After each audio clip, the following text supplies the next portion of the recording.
अर्जुन के जीतने में एक ही रोड़ा है, एक ही व्यक्ति है जिससे माधव को भी लगता है कि ये शक्तिशाली रहा तो मेरा दोस्त, मेरा भाई युद्ध हार सकता है। भगवान ने उसे कितने प्रेम से टैकल किया है। राजनेताओं को सीखना चाहिए, कृष्ण से कूटनीति सीखनी चाहिए। जब संधि फेल हो गई और युद्ध लेकर माधव लौटे तो विदुर के घर पर सुबह ही सुबह कुछ मेहमान आए, कृष्ण से मिलने आए। हम भी कहीं ठहरते हैं तो नगर के लोग मिलने आ जाते हैं, महत्वपूर्ण लोग मिलने आते हैं कि कुमार विश्वास है तो हम सब कवियों से मिलने लोग आते हैं। तो विदुर के द्वारपाल ने कहा कि अंगराज कर्ण आए हैं। विदुर ने पूछा कि क्या मुझसे मिलना चाहते हैं? उनसे कहिए राज्यसभा में मिले, अब मैं अपने अतिथि के साथ व्यस्त हूं। और अतिथि भी कौन? माखन चोर। द्वारपाल ने कहा जी नहीं, वो आपसे मिलना नहीं चाहते, वो आपके अतिथि से मिलना चाहते हैं। कृष्ण ने कहा उन्हें आदरपूर्वक अंदर लेकर आओ। कर्ण आए, कर्ण ने प्रणाम किया। युद्ध में दुर्योधन की पराजय हुई हो चाहे कुछ भी हुई हो, महाभारत के जिन चरित्रों में से एक चरित्र पर मैं अंदर तक फिदा हूं उनमें से एक कर्ण भी है। क्या योद्धा है, क्या अद्भुत। कृष्ण मुस्कुराए। कर्ण के चेहरे पर दुख और पश्चाताप का भाव था। कर्ण ने हाथ जोड़कर कहा माधव, मैं कल राज्यसभा में आपके साथ हुई बदतमीजी के लिए अपने मित्र दुर्योधन की ओर से आपसे क्षमा मांगने आया हूं। भगवान ने कहा ईश्वर तुम जैसा मित्र सबको दे जो इतने बड़े अपराध के बाद भी क्षमा मांगने के लिए आ जाता है, ऐसा मित्र सबको मिले। कर्ण ने कहा कि अगर आप मुझे थोड़ा सा भी माधव प्रेम करते हैं तो मेरे मित्र को क्षमा कर दीजिए। उसने गलती की, उसे दूत के साथ ये व्यवहार नहीं करना चाहिए था और आप जैसे दूत के साथ तो सोचना भी नहीं चाहिए था। भगवान ने कहा मैं उसे माफ कर दूंगा, लेकिन एक शर्त है कर्ण। अंगराज ने कहा कि इसी क्षण मैं आपको अंग प्रदेश का राज्य दे देता हूं, मेरा शरीर ले लीजिए पर मेरे मित्र को माफ कर दीजिए। कृष्ण ने कहा शरीर देने की इतनी उतावली में मत आओ अंगराज, समय तय हो चुका है, सबको देना पड़ेगा, तुमको भी देना पड़ेगा, सबका तय हो। कर सकते हो तो इतना करो, अब मैं वापस पांडवों के पास जा रहा हूं, हस्तिनापुर की सीमा तक मुझे छोड़ के आओ। उसने कहा इससे बड़ा सौभाग्य क्या होगा कि मैं आपको छोड़ने चलूं? आइए मेरे रथ में बैठिए। कृष्ण ने कहा कि ठीक है, मैं तुम्हारे रथ में बैठ जाता हूं। आपकी कार में कोई बहुत बड़ा आदमी बैठने लगे तो कभी भी ड्राइवर से गाड़ी मत चलवाना। ड्राइवर से कहना तू नीचे उतर, सवार बहुत बड़ा है, अब ड्राइव मैं करूंगा, गाड़ी खुद चलाना सदा। कर्ण ने अपने चालक से कहा कि नीचे उतर, इस रथ पर त्रैलोक्य का स्वामी बैठने वाला है, ड्राइव मैं करूंगा। और कर्ण तो ड्राइवर का ही लड़का है, सूत पुत्र है, उसको तो आता ही है रथ चलाना, रथ चालक का बेटा है। कर्ण रथ चलाने लगा। भगवान पीछे से उतरकर कर्ण के पास आकर बैठ गए और थोड़ी देर बाद उसका रथ छोड़कर उसे अपने रथ पर बिठा लिया। वहां भी वही रथ चलाने लगा। अब भगवान ने उससे बातचीत शुरू की। देखिए कितने बड़े कूटनीतिज्ञ हैं ये कन्हैया, दिखते भोले हैं लेकिन परम चालू। इनको पता था कि एक ये आदमी है जो फजीता करेगा, इसका मनोबल तोड़ो। पहली बार कर्ण को यह पता चला जो भेद उन्होंने बताया। हरि बड़े प्रेम से कर धर कर ले चढ़े उसे अपने रथ पर।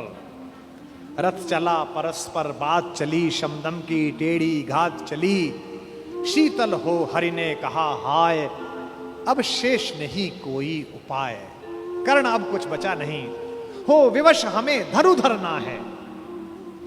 अब तो हमें यह धनुष उठाना पड़ेगा, क्षत्रिय समूह को मरना है। मैंने कितना कुछ कहा नहीं, विषबाण कहां तक सहा नहीं, पर दुर्योधन मतवाला है, कुछ नहीं समझने वाला है। चाहिए उसे बस रण केवल, सारी धरती की मरण केवल। ये जो अहंकार है कि मैं कुछ नहीं दूंगा, क्या बोला दुर्योधन 5 गांव माने पे? सूच्यग्रम नैव दास्यामि बुना युद्धे न केशवः। हे केशव, तुम 5 गांव मांगते हो, मैं सुई की नोक के बराबर भी जमीन नहीं दूंगा। हे वीर तुम ही बोलो अकाम। बिना पार्शल हुए बोलना। कर्ण से पूछ रहे हैं, क्या वस्तु बड़ी थी 5 ग्राम?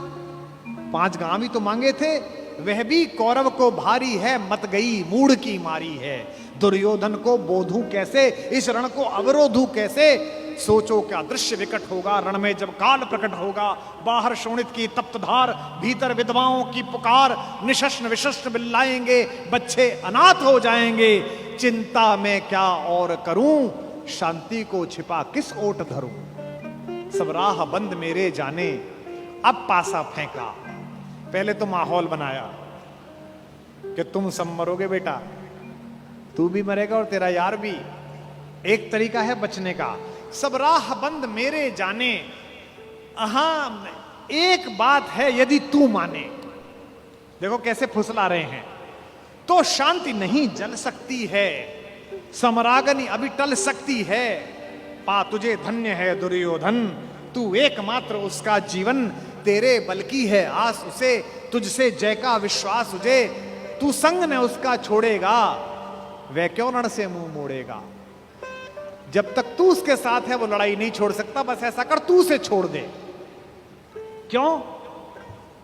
क्या अघटनीय घटना कराल। एक बात बताऊं तुझे कर्ण, एक बड़ी कराल घटना इस खानदान में हो गई है, तुझे पता नहीं है। तू प्रता कुक्षिका, प्रथा मतलब कुंती, तू कुंती कोख का प्रथम लाल, तू कुंती का पहला बेटा है। ये पहली बार कर्ण को स्वयं भगवान श्री कृष्ण ने बताया है, सबसे पहली बार। अच्छा, ये बात पहले भी बता सकते थे कभी, कर्ण तो रोज मिलता था। जब 14 साल का वनवास था तब बता देते, नहीं। अगर तुरुप का इक्का आ जाए तो शुरू में मत फेंको, बचा के रखो, फाइनल टेबल पे काम आएगा। अब कर्ण को बता रहे हैं कि तू तो कुंती का लड़का है, पनसूत अनादर सहता है, कौरव के दल में रहता है, किस्मत के फेरे में पड़कर का प्रेम सदा बसा दुश्मन के घर, निज बंधु मानता है, पर को कहता है शत्रु सहोदर को। पर इसमें दोष न तेरा है, तेरा कोई दोष नहीं है। अब कहा मान इतना मेरा, अब इतनी मान, चल होकर संग अभी मेरे, जहां 5 भ्राता तेरे। कहते हैं एक काम कर, अब मेरे रथ पे से उतरी मत, अब मैं हाँक रहा हूं और सीधा वहीं जाकर रुकेगा जहां तेरे 5 भाई हैं। जिसको जिंदगी में किसी ने भाई नहीं कहा, जो मां की एक पुकार के लिए जीवन भर तरसा है, उसको जिंदगी का सबसे बड़ा प्रलोभन दे रहा है हमारा कान्हा। क्या कह रहा है? बिछुड़े भाई मिल जाएंगे, सब मिलकर मोद मनाएंगे। कुंती का त्यू ही परम तनय ज्येष्ठ, बल बुद्धिशील में परम श्रेष्ठ। और क्या करेगा? पद त्राण भीम पहनाएगा, भीम तेरे को चप्पल पहनाएगा। कैसे कैसे लालच है, कैबिनेट मिलेगी,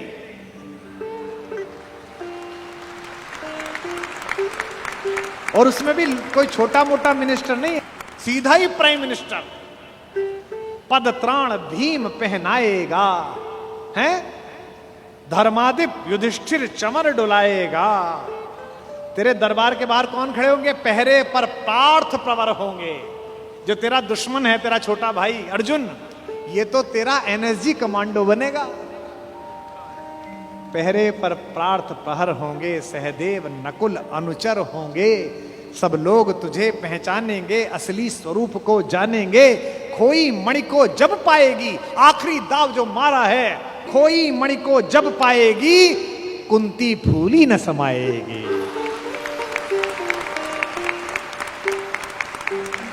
क्या लालच है, क्या लालच है। आहा हा हा।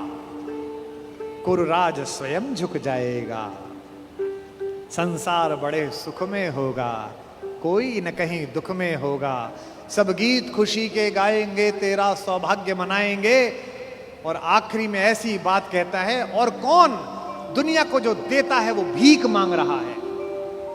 मेरे कन्हैया को पृथ्वी की आग टालने के लिए भीख मांगनी पड़ी।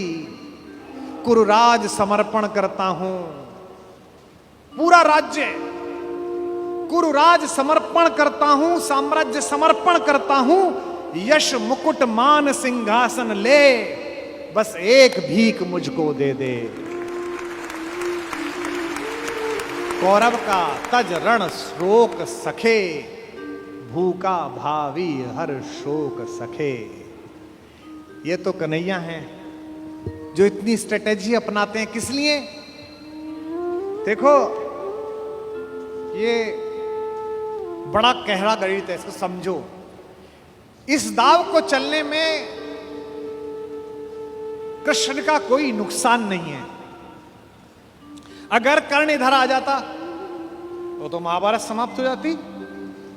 और एक ऐसा योद्धा जो सुबह दोपहर शाम इसी बात की कसम खाता था कि अर्जुन को मारना है, इन पांडवों को मारना है, इसके कलेजे में यह बात डाल दो कि ये तेरे भाई हैं, तो जब युद्ध लड़ेगा तो थोड़ा तो हाथ कांपेगा, थोड़ा तो दिल के अंदर कुछ दुख दुख पैदा होगी। शत्रु की मानसिकता को कमजोर करना, शत्रु की मानसिकता पर प्रहार करना, यह काम है। लेकिन कृष्ण की इस कथा में थोड़ा स्मरण कर्ण का भी कर लो कि उस जैसा कोई आदमी भी पैदा नहीं हुआ जो इतनी सारी चीजों को ठुकरा दे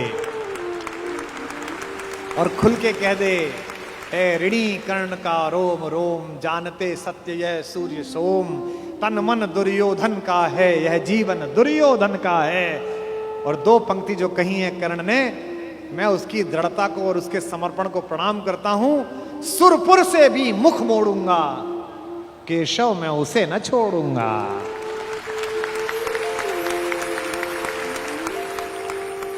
ये जो चरित्र है कृष्ण का योजना बनाने का, पहले कुंती को भेजा, जाओ बता के आओ कि तुम उसकी मां हो।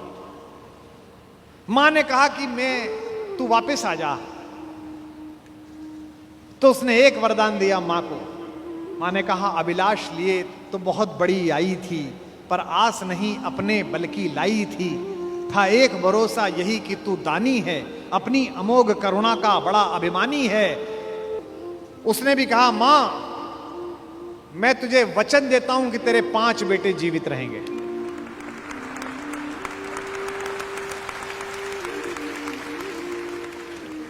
इसका मतलब है कि कर्ण ने कहा कि युद्ध के बाद 5 बेटे जीवित रहेंगे, अर्जुन के अलावा किसी पर हथियार नहीं उठाऊंगा, अर्जुन मिलेगा तो छोड़ूंगा नहीं, अर्जुन मर गया तो युद्ध समाप्त करवा दूंगा, तब भी तेरे 5 बेटे जिंदा रहेंगे। खुलकर कहूंगा ये मेरी मां है। और अगर अर्जुन का दाव चल गया मां, तो तुझे पता और मुझे पता कि हम मां बेटे हैं, तेरे 5 बेटे जिंदा रहेंगे। जा मां, मैं तुझे वरदान देता हूं। तू दान दान रही किंतु क्यों माता, पुत्र ही रहेगा सदा जगत में दाता। मैं ही देता रहूंगा, दुनिया तो उससे सदा सभी कुछ लेगी, पर क्या माता भी उसे कभी कुछ देगी। मैं एक कर्ण अतएव मांग लेता हूं, बदले में तुझको 4 कर्ण देता हूं। छोड़ूंगा मैं तो कभी नहीं अर्जुन को, तोड़ूंगा कैसे स्वयं पुरातन प्रण को, पर अन्य पांडवों पर मैं कृपा करूंगा, पाकर भी उनका जीवन नहीं हरूंगा। और जिन्होंने महाभारत पढ़ी है उन्हें पता है कि जब कर्ण सेनापति बना, उस दिन उसने 4 पांडवों को 5 बार पकड़ के छोड़ दिया। भीम तो उसके रथ के आगे आके नृत्य करने लगा, गुस्से में रोता हुआ कि मुझे अपमानित करके छोड़ता है, मैं क्षत्रिय हूं, मेरा वध कर मुझे मार दे। और गालियां बकने लगा, तू सूत का पुत्र है, तुझे क्या पता कैसे लड़ा जाता है। भीम के रथ को तोड़ दिया अपने तीरों से कर्ण ने। उसी कर्ण को इन्होंने, जो पीछे खड़े मुस्कुरा रहे हैं, बिना शस्त्र के मरवा दिया। उसके हाथ में कोई धनुष नहीं और मरवा दिया। अर्जुन से कहा, मार, अभी मार। आपको लग सकता है कि ऐसा क्यों हो गया? यही कृष्ण है जो कूटनीति को इस प्रकार नियोजित करते हैं कि उसका तर्क भी साथ साथ देते हैं। रश्मिरथी में मेरे पिता में, मेरे बाबा, हमारे खानदान के बड़े दिनकर कहते हैं कि विपद में कर्ण को यो ग्रस्त पाकर, सराशनहीन अस्तव्यस्त पाकर, जगाकर पार्थ को भगवान बोले, खड़ा क्या देखता है मौन भोले। सराशन तान, बस यही अवसर यही है, तान मार इसको, घड़ी फिर और मिलने की नहीं है। विषख कोई बाण, बाण कोई गले के पार कर दे, अभी ही शत्रु का संहार कर दे। क्या कह रहे हैं कृष्ण? सोचो क्या कह रहे हैं। धर्म की धुरी लाने वाले, जिन्होंने पैदा होने से पहले यह कहा था कि भैया जब जब धर्म की हानि होगी तब तब मैं आऊंगा। यदा यदा ही धर्मस्य ग्लानिर्भवति भारत अभ्युत्थानम अधर्मस्य तदात्मानम सृजाम्यहम्। धर्म की स्थापना के लिए आए हैं और निहत्ते को कह रहे हैं मार मार मार। ये क्या है? ये अधर्म है कि धर्म है? अब मैं तर्क दे रहा हूं कृष्ण की ओर से, जो कृष्ण ने उस समय तर्क दिए होंगे। कहते हैं श्रवण कर विश्व गुरु की देशना यह है, विजय के हेतु आतुर ऐशना यह है। सहम उठा जरा कुछ पार्थ का मन, विनय में ही मगर बोला अकिंचन। नरोचित किंतु क्या यह कर्म होगा, मलिन इससे नहीं क्या धर्म होगा। हंसे केशव वृथा हट ठानता है,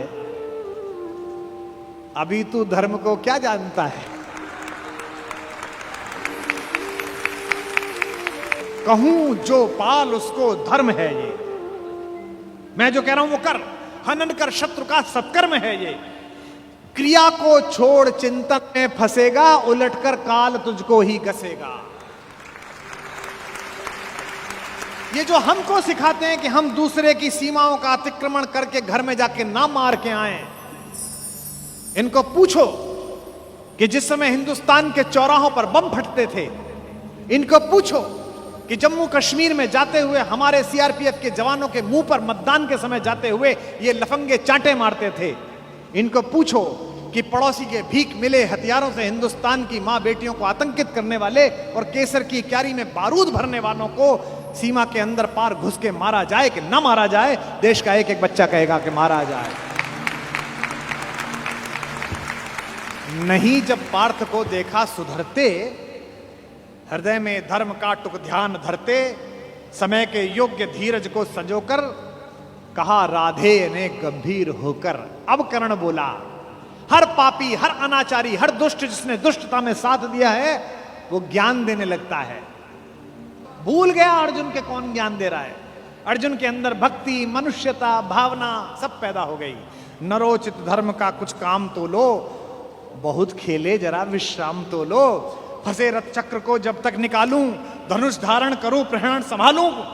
रुको तब तक चलाना बाण फिर तुम, हरण करना कर सको यदि प्राण तुम। नहीं अर्जुन शरण में मांगता हूं, समर्थित धर्म से रण मांगता हूं। कर्ण कहता है कि धर्म से युद्ध करो। कृष्ण मुस्कुराए कि बेटा अब फंसा के, अब मैं तुझे धर्म समझाता हूं, है ना। उपस्थित देख हो न्यायार्थ अरि को, निहारा पार्थ ने हो खिन्न हरि को। अर्जुन का तो सॉफ्टवेयर हैंग हो गया। इसे मारूं कि ये जो कह रहा है धर्म वो पालूं। और जब सॉफ्टवेयर हैंग हो जाए तो क्या करना चाहिए?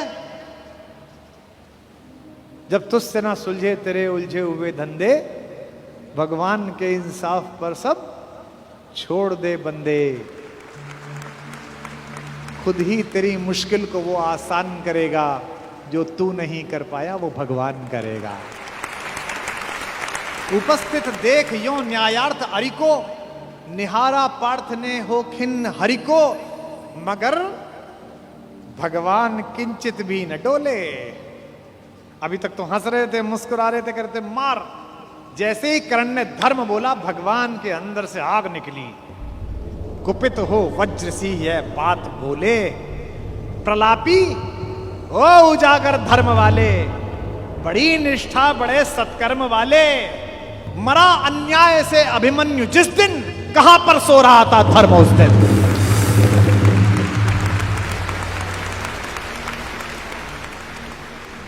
मरा अन्याय से अभिमन्यु जिस दिन, कहां पर सो रहा था धर्म उस दिन। हलाहल भीम को जिस दिन पड़ा था, कहां पर धर्म उस दिन यह धरा था। लगी थी आग जब लाक्षा भवन में, हंसा था धर्म ही क्या तब भुवन में। और एक पंक्ति, बेटे पे आ जाए, पत्नी पे आ जाए और मां पे आ जाए तो खून खोल जाता है। अर्जुन का खून खौला रहे हैं भगवान मेरे। सभा में द्रौपदी की खींच लाके, सुयोधन की उसे दासी बताकर, सुवामा जाति को आदर दिया जो, बहुत सत्कार तुम सबने किया जो। नहीं वह और कुछ सत्कर्म ही था, उजागर शील भूषित धर्म ही था।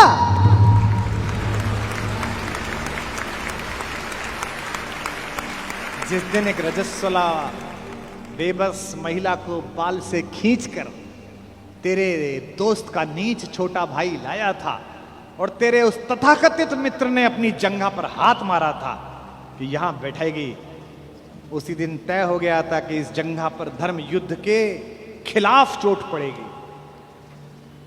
जो युद्ध जानते हैं वो सब जानते हैं, जुए में हार कर धन धाम जिस दिन, हुए पांडव यति नष्काम जिस दिन, चले वनवास को तब धर्म था वह, शकुनियों का नहीं अपकर्म था वह। और कोई अपकर्म नहीं होता। कटी से नीचे प्रहार करना अधर्म है, लेकिन दुर्योधन की जंघा तोड़ी भीम ने, कोई नहीं। ये जो रणनीतिकार कृष्ण है। खांडव दहन हुआ, आप सबको पता है, आग लग गई, आग बुझी नहीं, इंद्र से भी नहीं बुझी। तो इंद्र ने अपने बेटे से कहा, अर्जुन से कहा कि भाई बुझा। सर्पों ने कहा कि बुझा। अर्जुन ने बादलों में तीर मारा और बादल बरसे। जब पुरुषार्थ आ जाता है तो तीर आदमी ऐसे ही मारता है, कभी बादल में मारता है, कभी जमीन में मारता है। पिता में भीष्म जब पड़े हुए थे शरशैया पर, उनके मुंह से निकला पानी। कोई सोने के मटका लाया, कोई चांदी के मटके लाए। उन्हें अर्जुन की तरफ देखा कि पड़पोते पानी। अर्जुन ने तीर मारा पृथ्वी पे। कुरुक्षेत्र चले जाइए, आज भी आपको मिल जाएगी वो नदी जहां जमीन का स्तर तक, वहां तक तीर गया। और साइंस देखिए तीर की, ड्रिलिंग देखिए कि उतनी ही तेजी से गया और धार उतनी ही आई जो पिता में भीष्म के होठों तक आई। आज भी अर्जुन के तीर से निकली हुई इस नदी को हमारे उत्तर भारत में बाण गंगा कहा जाता है। कभी दर्शन करके आइए उसमें।